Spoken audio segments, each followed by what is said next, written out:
Namaste dosto, welcome back to Cross Cultural. Today we're going to watch together a video about the war between India and Pakistan explained in a video, explained in a clear way. Let's go to check. India just bombed Pakistan.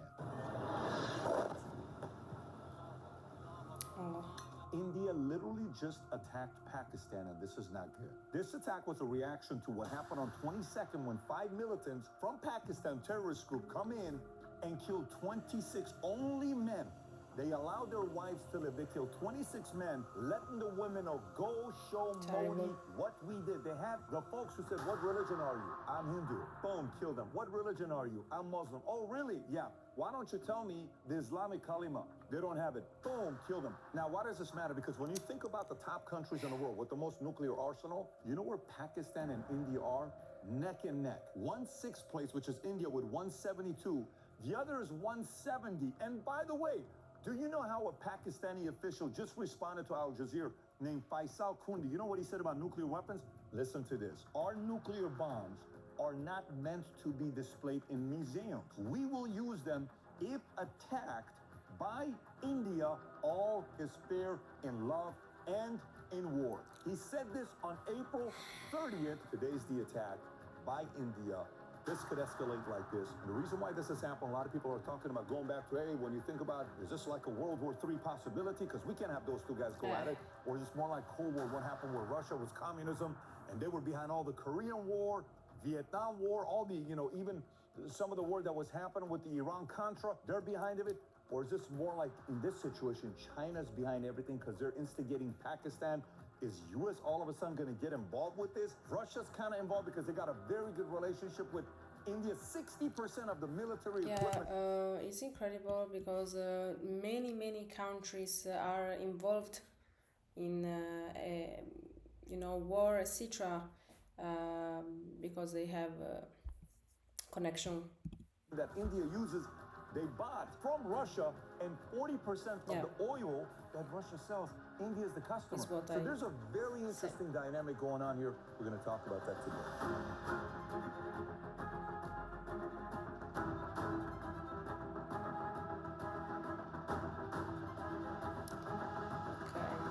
Okay, so if you give value out of this video, give it a thumbs up and subscribe to the channel. If you want the notes, stick around till the end. I'll tell you how to get it on a circle. I think that is,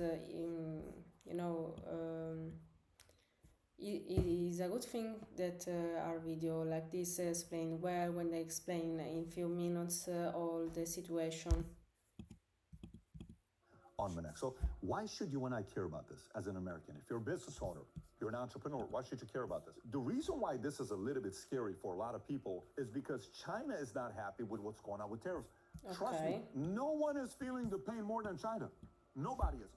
22nd, those Muslim terrorists from Pakistan attacked the 26 people and killed them. 25th, Apple comes out and announces we're moving our 60 million iPhones away from China and we're going to go to India. Even though they had announced it on April 7th earlier that they're thinking about it, but the 25th, it becomes official. You think they're happy? Then Dell, HP, bunch of other people are announcing that they're leaving China. This is not a good thing for China. China's sitting around saying, holy moly, what are we going to do about this? By the way, some people are calling this as a possibility. Yeah, also when there are this kind of war, there are economy, the economy also is involved, and this is a sample, definitely. Of the last time the Wuhan lab, a virus has leaked out of the Wuhan lab, but China didn't do it. We don't know the definitive answer to that. It comes from China. And then the entire world shut down. This could be one of the ways of China's temper tantrum, saying, you don't know what kind of power we got? Watch what we're going to do. You want to move your stuff to India? We're going to poke Pakistan into going and attacking India. We're going to make your life a living hell. Behind closed doors, proxy type of wars that may be happening. So before we go through all these points that I have, I think it's important for us to know the history of why do people from Pakistan, Muslims, and people from India, Hindu, why do they hate each other as much as they do? So in 1947, British India was divided in two different independent states. India, majority Hindu, and you got Pakistan, majority Muslim. The division was chaotic and violent, leading to mass migration of millions and the deaths of estimated 1 to 2 million people. Kashmir, a princely state with a Muslim majority population but ruled by a Hindu Maharaja, became the immediate flashpoint. So Maharaja initially wanted to stay independent, but faced with an invasion by Pakistani tribal forces, he acceded to India. So majority Muslim, but Hindus running it, so they acceded to India, which is kind of interesting, problematic, similar to Donbass, Crimea, or even Gaza, West Bank. Hey, it's ours. No, it's ours. No, it's so Nagorno-Karabakh also in Armenia. So no, it's Azerbaijan. No, it's Armenia. That constant battle that's taken place, similar situation here. So that led to the first Kashmir War that started in 1947 and ended in 1949 with a UN-brokered ceasefire, which caused Kashmir to be divided, which is Indian-administered Kashmir and a Pakistani-administered Kashmir, referred to by Pakistan as the Azad Kashmir. So that's the first war. Then we have the second war that starts in 1965. Again, Kashmir. Pakistan attempted to foment insurgency in India. Kashmir resulted in a full-scale war between India and Pakistan.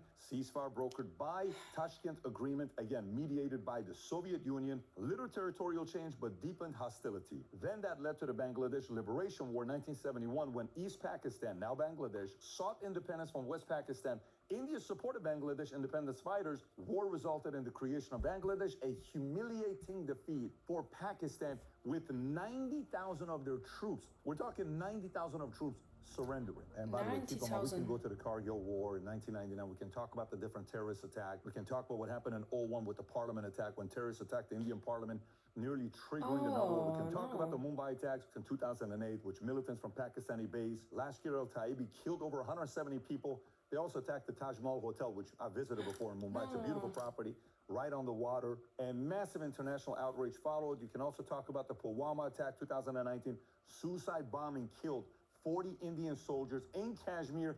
India responded with airstrikes in Balochat, Pakistan. This is constant. And then it leads to the is like since the World War to nowadays.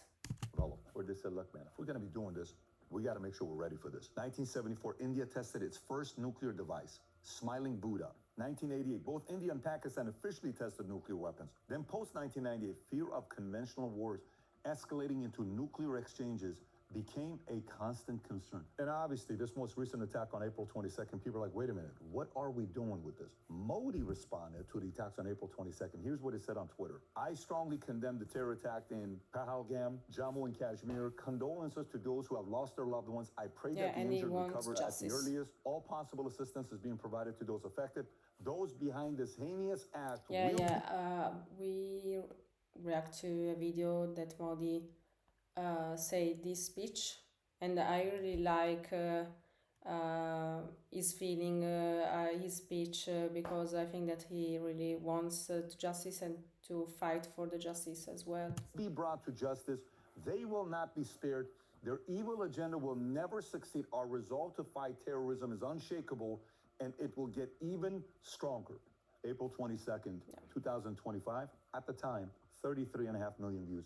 Everybody's watching what this man had to say. So now, Modi is saying this, and then Pakistan comes on and says, well, listen, we're denying this. We were not behind this. We didn't do anything like this. This is not us. This is a terrorist organization. We would not do something like this to India. You know, this is not something we want for it to be escalating, et cetera, et cetera. Anyways, you can either believe him or not believe him, but typically when this happens, Pakistan likes to say, we were not the ones behind. So now we have to think about what the response is. Obviously, India just bombed Pakistan, but we got to think about what else happened. Number one, terror response. India played severe retaliation, potentially military or covert, and accused Pakistan of state-sponsored terrorism. The attack was claimed by a group linked to Lashkar-e-Taiba. I talked about it earlier. Number two, water issue. Watch this one here. Water treaty suspended. India puts the Indus Water Treaty on hold, citing Pakistan continued support for terrorism.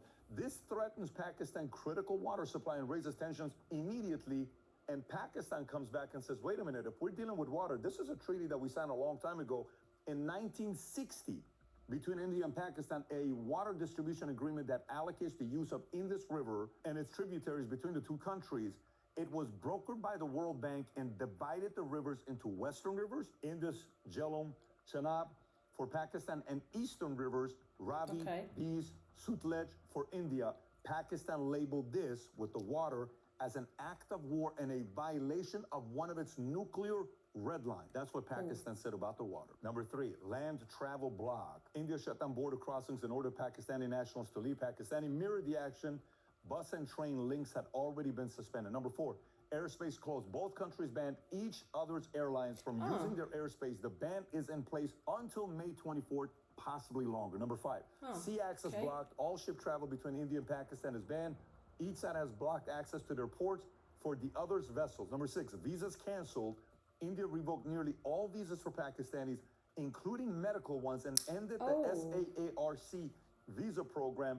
Pakistan did the same. Number 7, diplomatic expulsions. India expelled Pakistani defense attaches and cut embassy staff by nearly half. Pakistan responded identically and suspended the Simla agreement, which underpins the line of control framework. Number 8, trade and financial pressures. Pakistan suspended all trade with India. India unaffected economically, instead pushed for FATF sanctions and IMF loan reviews to choke Pakistan financially. Number 9, sports cut off all sports ties. High-profile gestures of goodwill were retracted following the terror attack. Number 10, social media bans. India blocked Pakistani YouTube channels, social media accounts of celebrities, and even ex-Prime Minister Imran Khan's account, citing national security concerns. 11, military posturing. India conducted missile tests and increased military presence along the line of control, which is kind of like the border between the two. That's where we're doing the testing. It's like, hey, here's what we're doing. Just watch this. Be ready. Something may happen. And guess what Pakistan did? Same exact thing. 12, internal lockdowns. India has detained over 2,000 individuals in Kashmir under anti-terrorism laws and demolished homes. So, guys, this is a situation very, very complicated. I think that is a really strong war. This is of suspected militants, actions that have drawn criticism for human rights violations. Now, here's the thing that Pakistan has. There's something they call the nuclear doctrine and red lines, meaning if you cross the line. Remember how earlier we talked about in this water treaty that they had many years ago from 1960? That's one of them. Next one, territorial laws, red lines. That means we're going to use our nuclear weapon on you. Military destruction, economic strangulation, political destabilization, and internal subversion. Guess what? One could say all of these are happening right now. You know what's crazy about this whole thing? Think about India and Pakistan, right? Imagine who is the last country you would think in the Middle East to say, hey guys, you got to pump the brakes and find a way to control and exercise restraint. What is the last country in the Middle East that you think would say that to India and Pakistan? You ready? Iran. Iran's foreign minister urging both nations to exercise restraint. Can you imagine, how weird that it's like a criminal that's killed 29 people, gone to jail. He's killed a bunch of your guys. Like, look, man, you don't need to do this. This isn't the right thing to do. Bro, what are you talking about? Iran's telling them, don't fight. Even the UN Security Council discussing the issue. Yeah, guys, I really offer my condolences to everyone, to every family, to the victim about all these terrorist attack. And I really hope that they stop fighting. Calling for de-escalation and dialogue. Everybody is concerned that this could get nasty. So let me step back and kind of because the situation is complicated, it's hard, because it could be worse. This year together with you. Let's go to the positive, and then let's talk about the negative. Right? What's the positive? Right here, you're sitting there saying, well, what side is Russia on? Is Russia on Pakistan's side? Because Russia and China, BRICS, they should be on the same side together, right? Well, no, BRICS is also India, but then China and Russia, are they not going to have an issue together? Is Xi going to be able to call Putin and say, hey, you better stay out of this one? Is Putin going to say, I don't know about this, man. India, 60% of their military supply comes from me. India, 40% of oil they buy from me. I'm sanctioned by a lot of different guys, but these guys are still doing business with me. I'm going to be on India's side. You better not be on their side. Who else is going to be on Pakistan's side? Think about that. China is pissed off because India is getting the business. And if this thing gets even Russia is in the side of India, but China, I think that... Could U.S. have to get involved? And this leads to the whole thing with Russia, Cold War, U.S. communism? I don't know. But this is something definitely to follow very, very closely, because, again, China is desperate. On the big stage, if China goes and they're seen sitting down with Xi, in their eyes, it's a loss because they lose face in front of their people. Their pride doesn't want to get them to fly to D.C., Pennsylvania Avenue, sit down and have a conversation with President Trump, J.D. Vance, Lutnick, and others, because, again, they don't want that. Just a week and a half ago, 2 weeks ago, they said, we're willing to have talks with U.S. as long as they're willing to be respectful to us. This isn't about respectful. This is getting nasty. And anytime somebody gets desperate, I was always told many years ago, never recruit desperate salespeople because they will misrepresent because they need to pay the bills. Never. Always make sure your sales guys have money in the bank. Always make sure your sales guys' marriage is good. Always make sure your sales guys are doing okay. Because if they don't have money in the bank, marriage isn't good, they will misrepresent and sell anything because they're in a desperate place that could lead to compliance issues. China's that salesperson that's desperate right now. And they're capable of doing anything dumb, with this being one of them. I just hope it doesn't get any worse than it is today. We're going to find out because it's way too early. So keep your eyes on what's going on with the story. As we hear updates, we're going to do more things about this as well. So if you want these notes, everything that we just discussed right now, you can find all of this in the Entrepreneur. Okay, yeah, it was so... The presenter was so clear, and I think that is a really hard situation, complicated and desperate, because there's so tension, you know, in the between Pakistan and India since long time. But now I think with this terrorist attack, with the restriction, it could be difficult to manage. But I really hope that they stop to fight and they can to find you know, a way to stop all this hate, all this fight to innocent people, especially. So my support for India, and let's see how things will become. And I really hope that justice will do his way. Thank you so much, and namaste, and all the support. Bye bye.